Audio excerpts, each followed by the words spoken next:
Oke teman-teman, jadi di sini aku akan membahas tentang HTTP status code. Nah, ini penting buat teman-teman pelajari di teknikal karena ya ini caranya supaya teman-teman itu ngomong sama tim teknis itu enak gitu. Nah, ini aku sumbernya dari Semrush. Nah, untuk status code itu gini teman-teman. Ini contoh gampangnya dulu ya. Jadi sebenarnya teman-teman bisa cek di sini. Ini akan aku cantumin nanti ya di sini supaya teman-teman bisa cek juga gitu. Nah, gini. Nah, sebenarnya kalau contohnya kayak gini teman, 404. Nah, 404 ini adalah kan page not found ya. Berarti sebenarnya di website ini nggak ada halaman ini. Jadi sebenarnya ini tuh tanda yang digunakan atau protokol ya.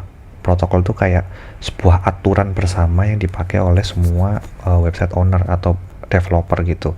Sehingga kita semua satu paham. Kita punya pemahaman yang sama gitu. Align lah istilahnya. Jadi kalau misalnya di website ini 404, di website lainnya juga harus ada 404 kalau misalnya ada ya halaman yang ketemu kayak gini gitu. Nah, kita kembali lagi, contohnya kalau yang ini, kalau infonya itu 100, 1xx atau 100, 101, berarti the server acknowledge and is processing the request. Jadi masih diproses ya. Jadi istilahnya ini kayak di middleman gitu sih, bahwa ya ini sedang proses untuk di request gitu. Sedangkan kalau 200 berarti requestnya sukses nih, success codes, berarti the server successfully receive, understood and process the request. Karena kan kalau kita misalnya nih aku mau ngakses ini ya pusaka.com/404, kalau ini aku enter, klik aku enter, berarti aku tuh request, berarti statusnya 101xx gitu. Nah, kalau misalnya berhasil, berarti dia 2xx1202 biasanya, berarti dia sukses gitu. Dia mengirim lagi datanya ke aku sehingga ditampilkanlah halaman ini gitu. Kayak misalnya gini ya, ini kan kita dari 404, aku masukkan gini set. Nah, pas aku klik enter itu request, setelah itu dia ngirim balik ke aku, berarti dia berhasil nih 202 success code. Nah, kalau 303xx bisa 301, 302. Nah, biasanya itu ada redirection. Redirection itu istilahnya kita kayak dilempar. Jadi misalnya kita mau akses pusaka.com nih, ternyata kita dilempar ke pusaka.com/1 gitu. Nah, berarti itu istilahnya redirection ya teman-teman ya. Di sini ada dua jenis redirection. Pertama ada permanen, yang kedua adalah sementara. Nah, permanen ini biasanya gini teman-teman, kalau misalnya nih aku punya website ya, kita mau rebranding. Jadi websitenya itu namanya novandri.com. Nah, aku mau rebranding website dengan alasan apapun ya. Misalnya aku diinvest orang, terus aku mau rebranding lebih bagus, aku ganti jadi gini, dwipa.com. Nah, berarti kita kasih aja code di sini supaya nanti dia pindah selamanya ke sini. Berarti dia adalah redirection 301. Teman-teman request aja ke tim devnya, Pak, Kak, Mas, Bu, gitu. Aku minta redirection dong 301 untuk dari website lama ke website baru gitu. Jadi nanti semua artikel yang mengarah ke website lama dia akan mengarah ke website baru gitu. Nah, sekarang kalau 32 ini apa? Jadi 32 ini sebenarnya redirection untuk sementara aja gitu.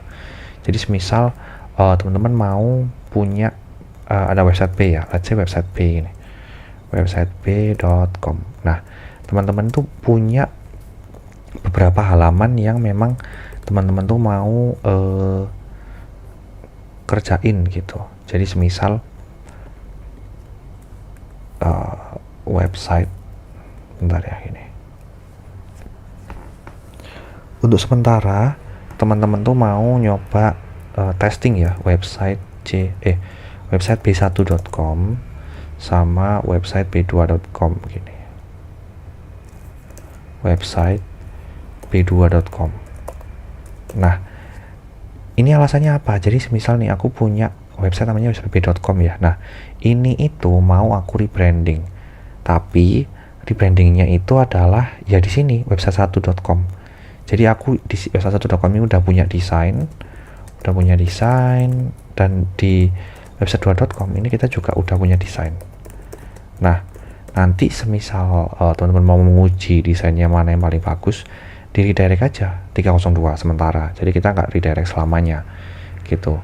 redirect sementara ke website 1.com supaya nanti orang-orang lihatnya itu ke website 1.com dulu, b1.com untuk sementara. Nah misalnya punya mau testing desain yang kedua, ya udah ke di b2.com dulu gitu, website b2.com. Nah nanti kalau misalnya udah oke, biasanya itu tim dev akan meng-apply desainnya ke website utama. Jadi nanti redirectionnya dihilangin supaya ya udah website b.com-nya ini dia tetap ada gitu. Jadi dia nggak kembali lagi ke website b1.com atau website b2.com gitu teman-teman. Oke, kita lanjut lagi. Kalau 4xx ini sebenarnya lebih ke servernya ini couldn't find or reach the page or website. Jadi ada error di websitenya gitu. Biasanya itu kalau memang halamannya nggak ada. Kalau halamannya nggak ada ya pasti akan error 404 biasanya, karena server tuh nggak bisa mencari halaman yang kalian request atau halaman yang kalian cari gitu. Semoga bisa dipahami ya. Nah terus errornya ini 5xx itu adalah server error codes, yang mana the client made a valid request but the server failed to complete the request gitu. Biasanya 503 gitu. Nah errornya itu apa? Jadi misal kalau ini kan ini halamannya nggak ada, dari server nggak bisa mencarikan halaman itu untuk kita. Tapi ini sebenarnya halamannya itu ada, tapi ya servernya ini nggak bisa mensupply atau memberikan halaman yang ada itu ke klien gitu. Tapi halamannya ada sebenarnya, jadi errornya di situ. Nah semisal teman-teman dapat error ini, ya bilang aja, Pak ini aku dapat error 503 gitu. Nanti minta tolong dibenerin ya, berarti ada error tuh.